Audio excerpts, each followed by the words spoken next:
Good evening. I'm Dr. Vishnu Durga. I wanted to reach out to you this evening to share some thoughts on technology. Now, it is important to know that technology has really allowed mankind to benefit significantly from the advances that have been made. Starting several thousand years ago when the wheel was discovered, people were able to more efficiently move things around. The biggest, when we think about technology, we sometimes think about the evolution of the computer, the supercomputers which were used in the 50s and 60s. And we even think about Bill Gates and his vision of having a computer in every single home in the 80s.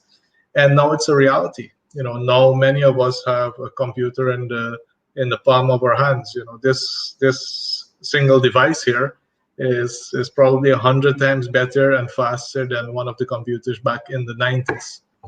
Now, as technology continues to advance our standard of living, the amount of access we have to information continues to rapidly advance.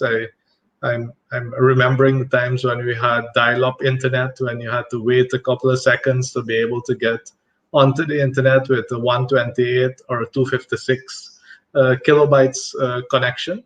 And we were happy with that back then in the late 90s, early 2000s. And now, speeds of 50 megs, 250 megs, and even 1 gig are not uncommon.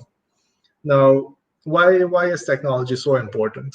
If you think about the last 5 months, especially, uh, the adaptation of technology has accelerated by some experts are assuming anywhere between 2 to 5 years, meaning that if we had gone through the normal course, it would have taken anywhere between 2 to 5 years for us to get where we are today.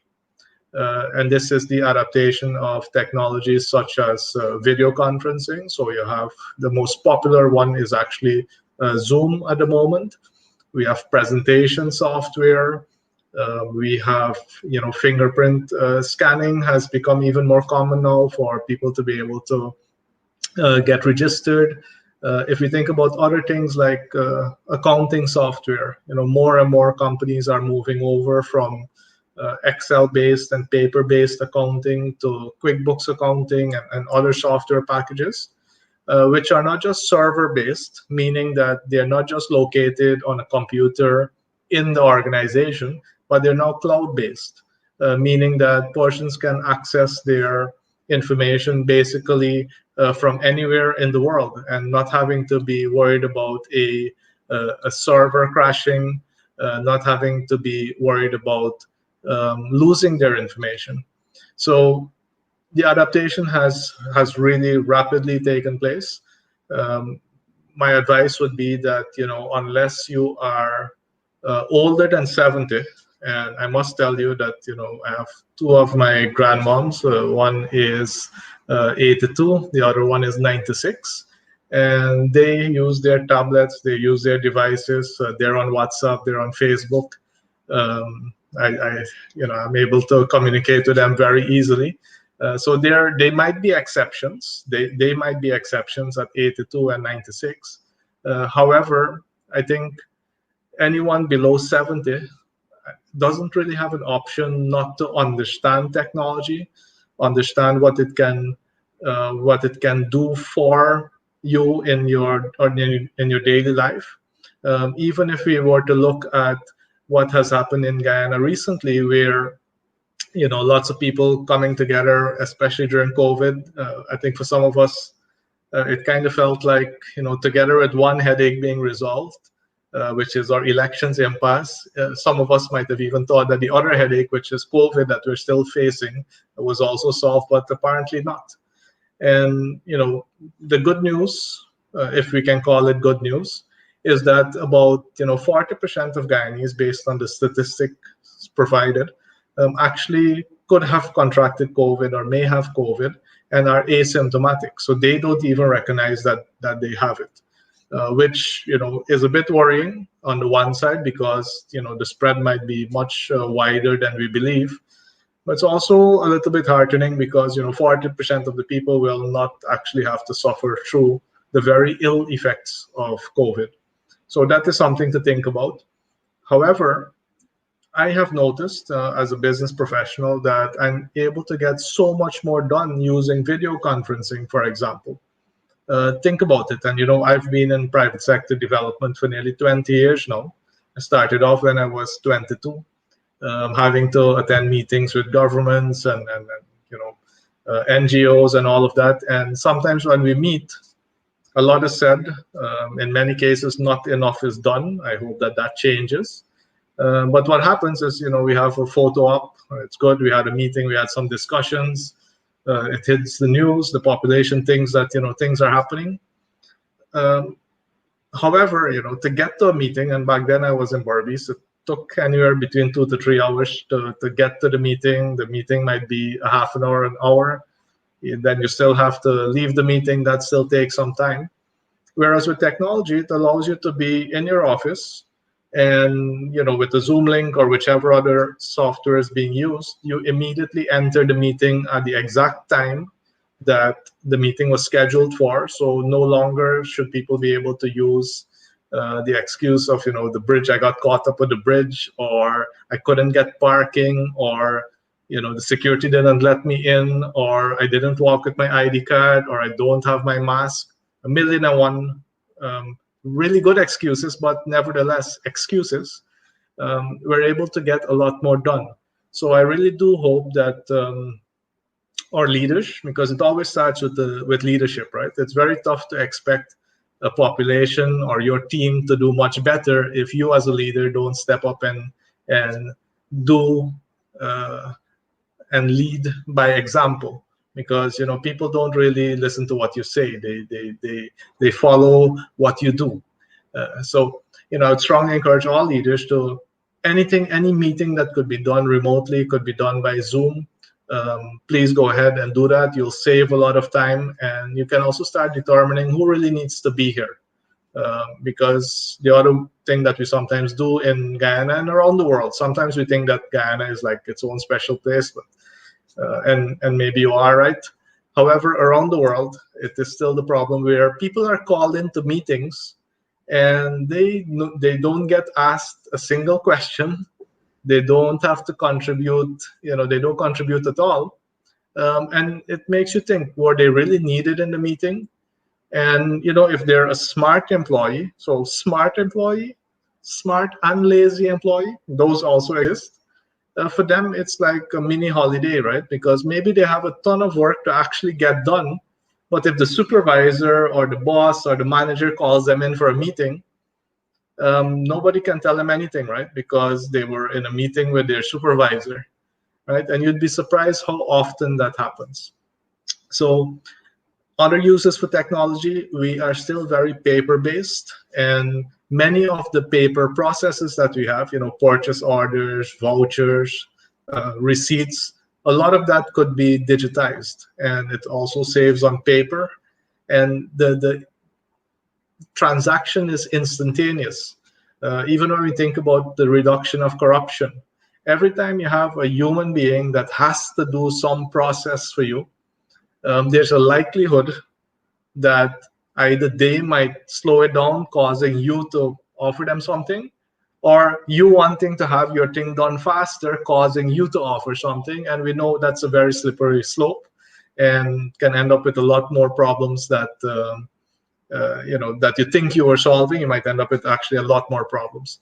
Having a digital system that has automatic checks that actually once you submit the right information, the system checks it and it automatically moves to the next stage, is actually one of the ways in which you can really cut down on the on the time as well, and on the cost. It will also, I believe, from a government perspective, it will get to a phase where a lot more has to move towards technology, and it also means that we'll actually need less people in the public service. Sometimes you think about where is all this labor going to come from, especially as the country continues to develop. not just in oil and gas.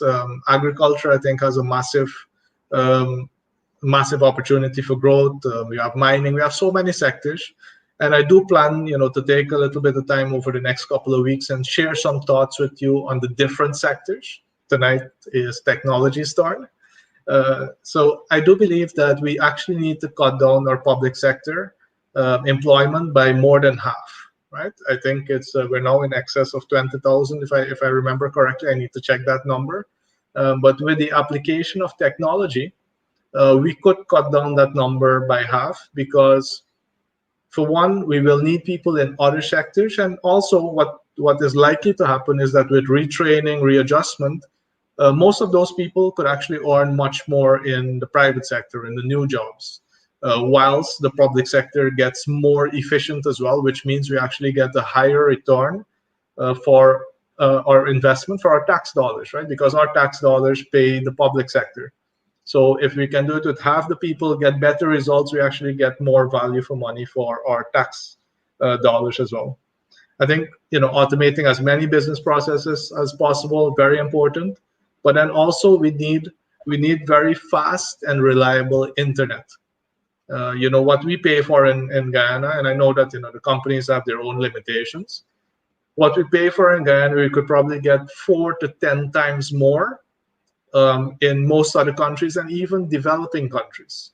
And those countries have already understood that if people have access to fast, reliable internet, they can start producing more software, more apps. They can offer their services online. They, as a graphic artist, as an editor, you can do a lot of work online. And this is something that would unlock a lot more jobs as well. So I do think we need that, which means that we do need to move towards telecoms liberalization. It was, the talk of, every time, people need a talking point, you hear telecoms liberalization, and then it goes quiet. I really suggest that we work heavily towards getting that liberalization, so we can get more companies into the country, more competition. We will have more options when it comes to who will be our internet service providers.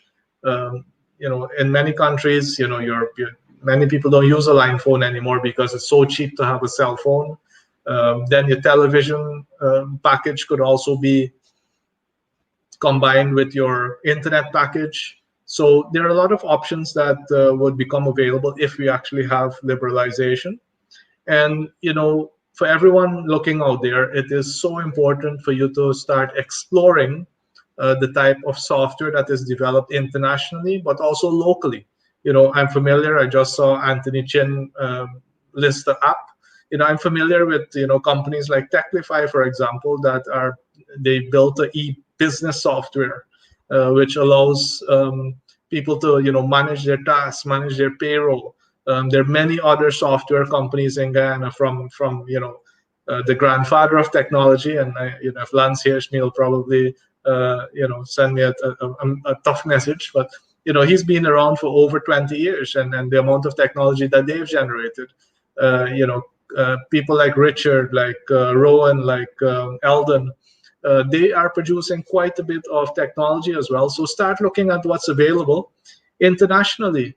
It still amazes me that some persons do not know that WhatsApp also works on your computer, that you can easily open up WhatsApp web on your computer and be able to use WhatsApp. You can put away your phone and it shows up on your laptop or your desktop. So you can easily send and receive stuff on your desktop, and it really moves up your productivity level. Right? Because if you start understanding the power that you have in your hands with technology, it will actually allow you to work smarter. In this country here, we end up in a situation where people think the only way they can get ahead, the only way they can earn more is by working harder. Good luck to you. I probably fall into the category of smart and lazy employees because I want to be able to get my results with the least amount of effort so that I have sufficient effort to invest elsewhere. But if all my effort has to go into one specific area to show how hard I'm working, I can't grow. I can't get the type of results that I'm really looking for. So find the technologies that allow you to work smarter, so you can save energy, so you can invest it elsewhere if you are looking for a life that can provide you that return on investment. So those are a few thoughts on technology. Technology, because it evolves so fast, is very difficult for a government or a regulator to manage as closely as they would like. And it's a good thing, it's a bad thing, who knows. What I do know is that it's your responsibility to determine how you can use technology to develop yourself and your organization. If you're thinking that, oh wait, I'm already past 40, I'm past 50, I'm past 60, do I really need to know all these things? Do I need to know how to access a Zoom link? Do I need to understand how WhatsApp works on my phone? Do I need to understand digital marketing? The answer, that I have to provide to you is a loud and resounding yes. Because if you don't, you'll be looking at people who might be not even younger than you, just people who are more proactive than you, getting multiple times the results that you could have been getting just because of on them understanding technology. At the moment that I'm speaking to you here right now, I'm not live on just my own personal profile here. Some of you are looking at me on the different Facebook pages, on the YouTube pages. I'm leveraging technology right now to be able to speak with you and with different audiences on 8 different platforms simultaneously. That is a use of technology. Imagine if I had to speak to persons individually on each platform. That means I would have to either do this video, I would actually have to do this video 8 times, or I would have to save the video or share the video another 7 times in order to get to the other platforms. So please, make sure that you use technology to really benefit yourself and your organization. And if you need any help with that, as usual, the amount of demand that's coming our way with people who want to step up their game, and it's very heartening. What we're also noticing that it's a lot of the foreign companies who are coming to us because they really understand that if they don't get the best support, if they don't step up themselves, if they don't get up to standard, they can't perform here. And I really wish that a lot more local companies would wake up a lot faster. And I'm very happy that we do have persons like Ms. Camille Duki with a very innovative school, Camille's Academy, that is doing a massive expansion right now. And they are actually one of the key organizations that within a week of us getting on a lockdown for COVID, went and started developing, first of all, courses and doing them by WhatsApp. And then now they have their own smart school software that has been running since, I believe, the end of March, and it will only continue to get better. So Camille, kudos to you. I know that Vincent from Suriname, they're actually also part of a technology company from Paramaribo in Suriname. And we've just seen all this collaboration talk that has been happening between Guyana and Suriname. I've been hearing it for 20 years. My parents and my grandparents have been hearing it for decades. I trust that it will really happen now. And the biggest thing I can advise is get the experts to assist you in this. There are a lot of well-meaning people. There are a lot of very loyal people, but do they have the skill, the knowledge, the skill, and the abilities to deliver the result? This is really something that you need to think about and talk about in your own organization, in your own family. Would you want someone who you know really well to be a doctor, or do you actually want a qualified doctor to help you solve your particular issues? So I hope I didn't give you too much to think about this evening. I strongly believe that we are in for a fantastic 5 to 10 years. The suffering that Guyana has gone through for over 50 years could be addressed in the next 5 to 10 years if we do what is necessary, if we get the right expertise, and if we invest wisely. A lot of ifs, right? I would ask you to take personal responsibility, which is what I am doing, my team is doing, the people we are working with are doing. Because don't expect anybody to come do it for you. If you're waiting for that, you'll be so sorely disappointed when they take care of themselves and you're left to your own devices. So please make sure that you are making the investments in yourself, because it's so important that you play your part if this country is going to get to the place that we all hope that it gets to. And I don't want to be addicted to hopium. I want to plan for this country to get to a very prosperous place, to a very abundant place. So I'm Dr. Vishnu Durga. If you need the support, reach out to us. If we can, we'll give you some time. We'll help you figure out what's possible. We'll point you in the right direction, because every single one of you that gets better allows for this country to be one step closer to prosperity. So thank you very much, and I'll see you again soon. And I'll be touching on different topics over the next couple of days and weeks. Take care.